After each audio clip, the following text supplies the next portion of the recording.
I'm Tasha Reed. And I'm Jim Wallace. You're watching Surviving the Storm. The howling winds of the sheets of rain that are continuing to just pound away across all areas of South Georgia right now. We're talking about winds in excess of 120 miles per hour, possibly as high as 160 miles per hour. Southern line is moving at about 55 miles per hour, and at the Dothan Airport just rolled through there. You need to treat this hurricane like a long-lived tornado. This is not the thing to mess with. If you live in the Benevolence area, I hope you have taken your safe place. Getting a report that there are trees falling over in Tai, that is areas of Worth County. But Mexico Beach, Port St. Joe, Cape San Blas, these areas are going to get walloped. Thunderstorm warning, a brand new severe thunderstorm warning for portions of Clay County, Baker County, and Early County. That's until 6:30 tonight. Winds 60 miles per hour and gusts higher than that. Penny-sized hail will be possible as well. This is a very serious situation. We need to get in the safe room immediately. These areas are under the gun. Get into an interior room on the lowest floor of your home. Cordele along 41 up toward Richwood. I still want you to be in the lowest level, most interior portion of your home. So if you're underneath that tornado warning, you need to get into your safe room. Nashville, you're next up. An observed tornado for Berrien, Cook, and Lanier counties. You need to be finding that spot right now. Lowest level, most interior portion of your home. These areas right now are, yes, getting in on the brunt of Hurricane Michael. You're watching WALB's First Alert Weather. Weather Aware, Surviving the Storm. Hurricane season is here. What we've already seen with Arthur, Bertha, and Cristobal, it will likely be one for the books.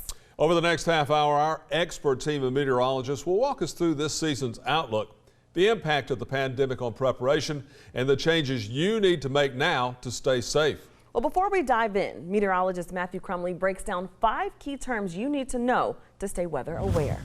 South Georgia usually sees minimal effects from tropical storms and hurricanes, but as we saw with Michael, we can expect tropical storm force and hurricane force winds from time to time. Here are some definitions that you need to know. A tropical storm watch means tropical storm force winds between 39 to 74 miles per hour are possible within 48 hours. A tropical storm warning means those winds are expected within 36 hours. A hurricane watch means hurricane force winds over 74 miles per hour are possible within 48 hours. A hurricane warning means those hurricane force winds are expected within 36 hours. And as with Michael, an extreme wind warning means sustained winds of over 115 miles per hour close to the eye wall are expected within 1 hour. Most of the time, South Georgia sees multiple hazards, including flash flooding as well as tornadoes from landfalling tropical systems in our area. Each year, forecasters in the National Hurricane Center, they put out a season forecast. Now, these forecasts never tell you where the storm might strike. Meteorologist Chris Zellman takes a look at forecasting the 2020 hurricane season.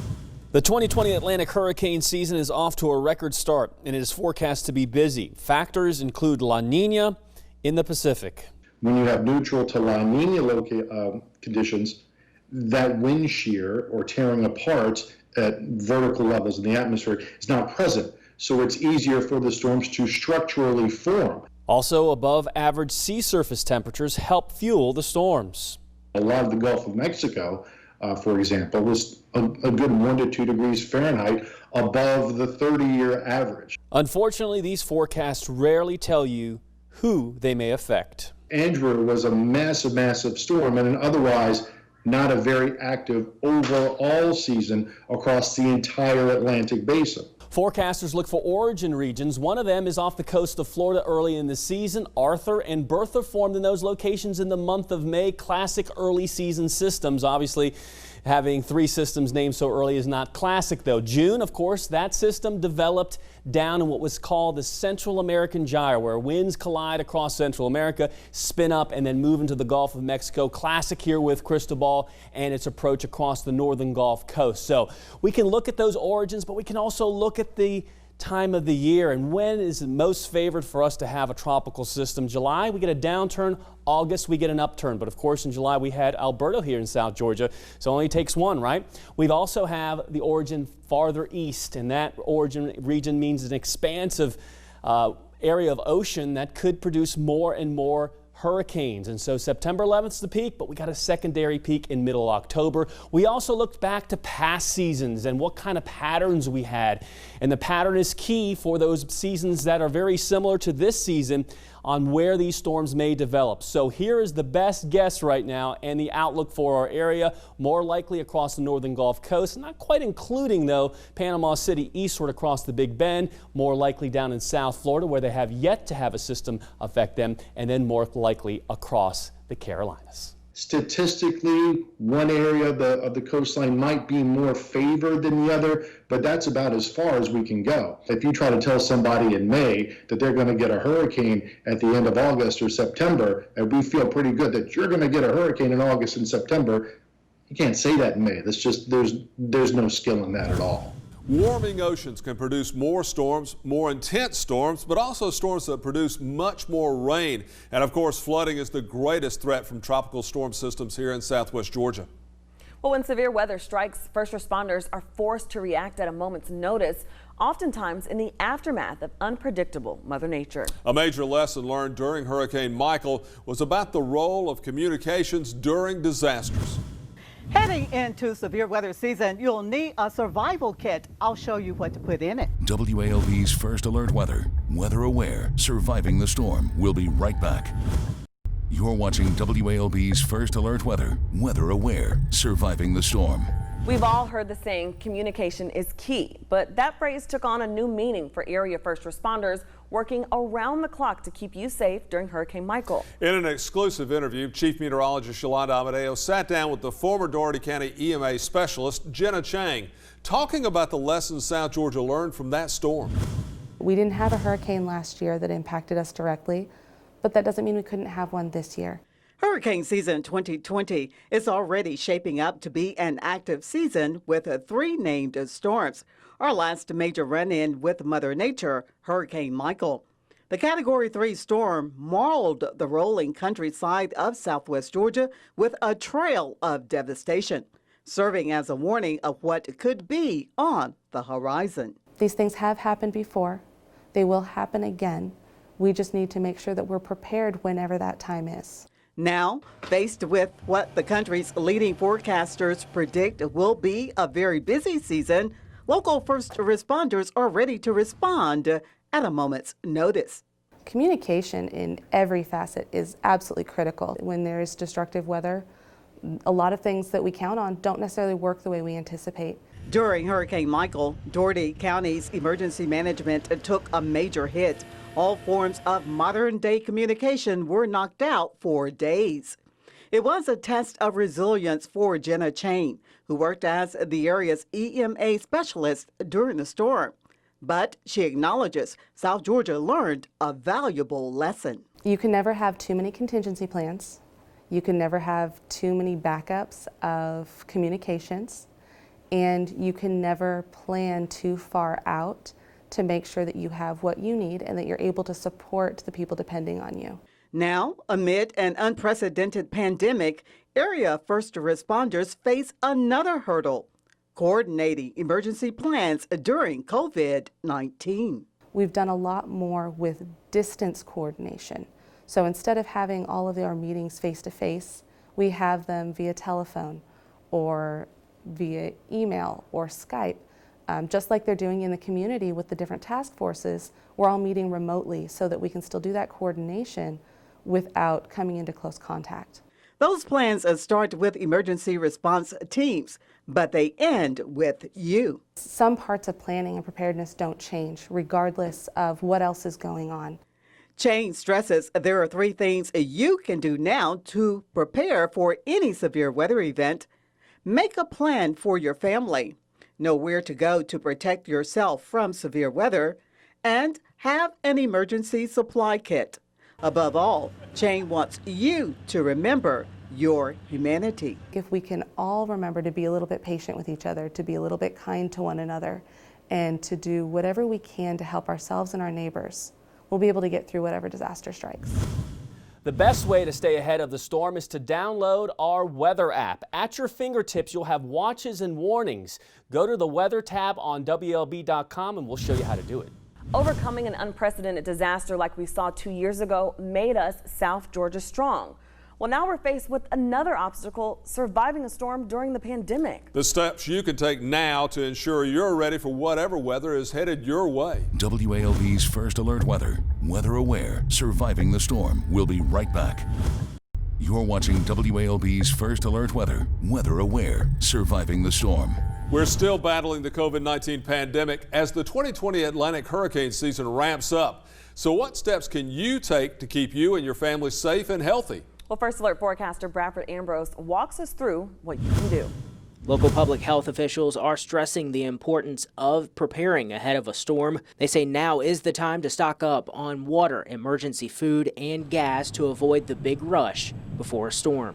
Sometimes people are scrambling to get items, and that puts us more at risk if we're in grocery stores and home goods stores where we're trying to get these things at the last minute. We're more likely to be in groups of people, and that's the thing we want to avoid during COVID-19. Green says if you're sheltering from a storm away from home, remember to remain 6 feet apart from others.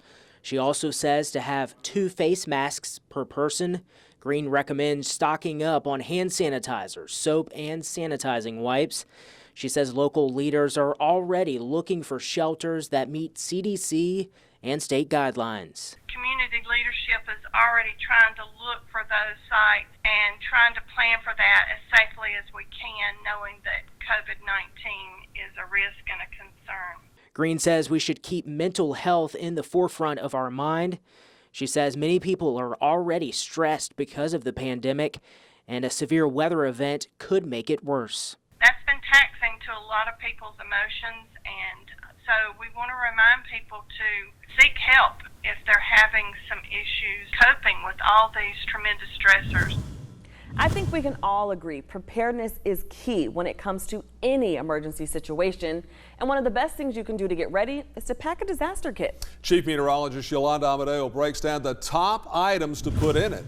I'm Chief Meteorologist Yolanda Amadeo at WLB News 10. And as we prepare for disasters, especially this upcoming hurricane season, which is expected to be above average, well, we all need a disaster kit. And joining me today to make sure that you have the supplies that you need is Chad Carden. He's with the Mitchell EMC. He is Vice President there of Consumer Services. So Chad, you brought all your supplies here, and we're going to help all of our viewers get ready for this upcoming season. All right. Everything that we have that we put in a disaster relief kit is pretty much anything you can just pick up at a local store. It's all relatively inexpensive. But we'll start here and work our way down. You always want to start with some water. And it's recommended that you have about 1 gallon of water per person. Because we want 3 days of supply, right? Right. So however many people you need to prepare for, just prepare for 1 gallon per person per day of water. And then we have a first aid kit that we recommend going in there. A multi-purpose tool, to have, flashlight, extra batteries, and then we have some peanut butter that we keep in ours. You want to have non-perishable food items, canned foods, canned meat, canned fruits.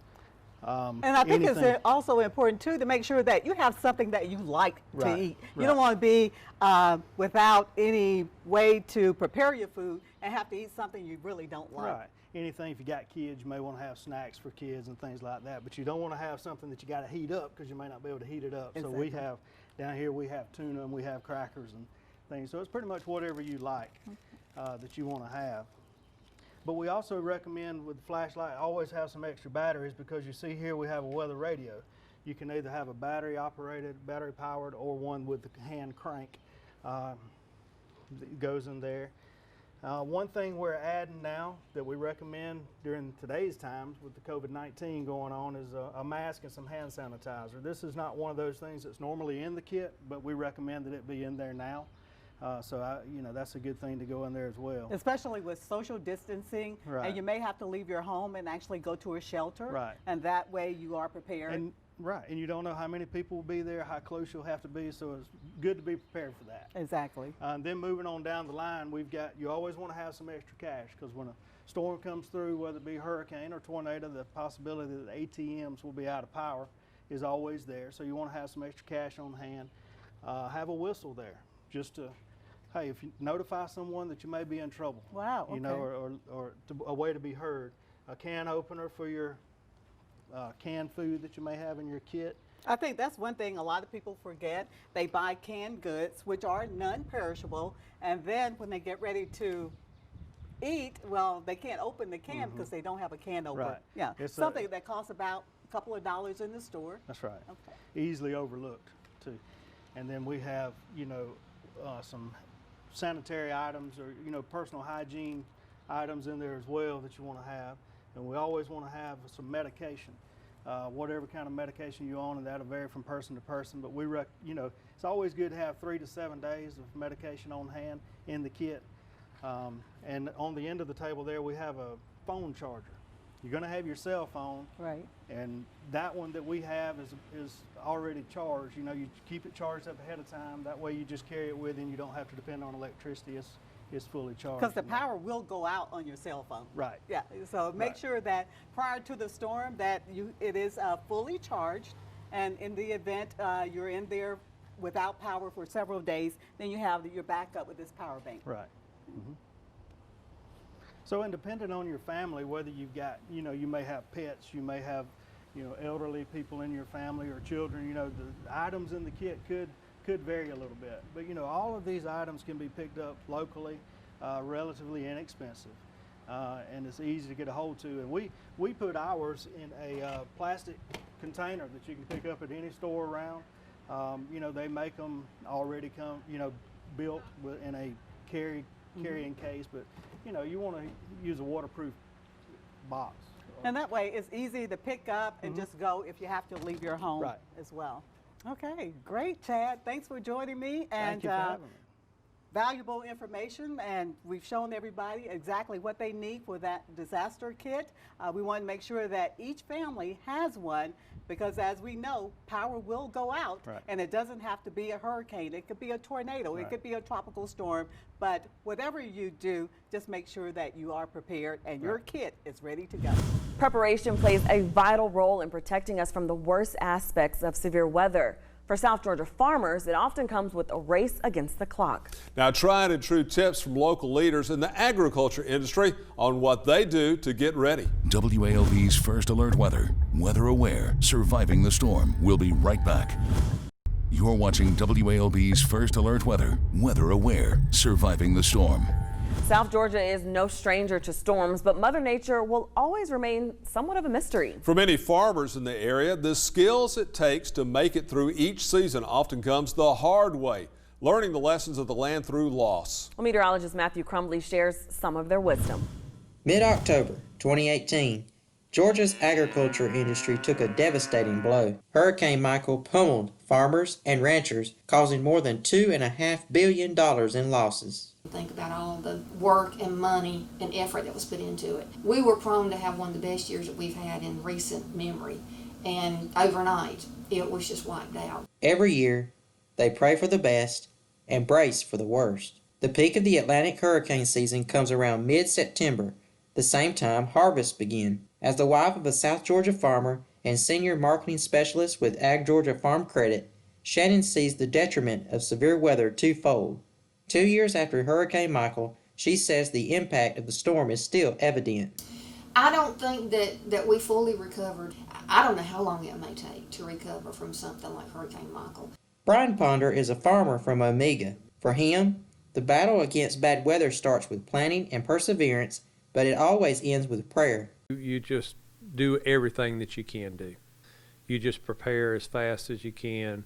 He watches the weather and warns, when a storm's approaching, time is of the essence. Irrigation pivots are moved, generators are checked, and food is stocked away for livestock. Do everything that you can do, and when the rain starts falling and the wind starts blowing, if you've done everything that you can do, just know that you've done all that you can do, and that's it. You've done your part. The rest of it's up to God. For area homeowners, these are steps you can take right now to limit the damage to your home and property before a storm hits. Brett Hancock with Green Acres Tree Service and Land Clearing says take a walk around your property. Look for leaning trees, broken limbs, and trees with large canopies. If you got hanging limbs, you need to get a tree company in, get them pruned up, keep them from falling. Leaning trees, if they're around the house, go ahead and get them taken down. Trees with large canopies, prune them up, reduce some of the sail in the tree, keep some of the wind from blowing them over. Hancock says over the past 5 years, he has seen trees topple into houses and across power lines. Sometimes he says that damage could have been prevented. Hancock also tells us it's important to move fast if you have damage to your home. Best thing to do is if you got any damage to the home, get a hold of your insurance company. Go ahead and get that ball rolling. Go ahead and call the tree company. If there's a tree in the house, go ahead and get a hold of the tree company so we can get the crane or do whatever kind of removal service we need to do. That way we can get the roof tarped up and prevent any further damage to your home. Hancock warns that pruning trees before a storm hits can actually help prevent costly repairs. This is just part of how the First Alert Weather Team helps you before, during, and after a storm. They post exclusive content for you on our website. Under the Weather tab, you'll find evacuation routes, a step-by-step guide to programming a NOAA weather radio, printable checklist for emergency kit supplies, and much, much more. Thank you for watching. Thank you for watching WALB's First Alert Weather, Weather Aware, Surviving the Storm. WALB would like to congratulate Chief Meteorologist Yolanda Amadeo on serving Southwest Georgia for 25 years.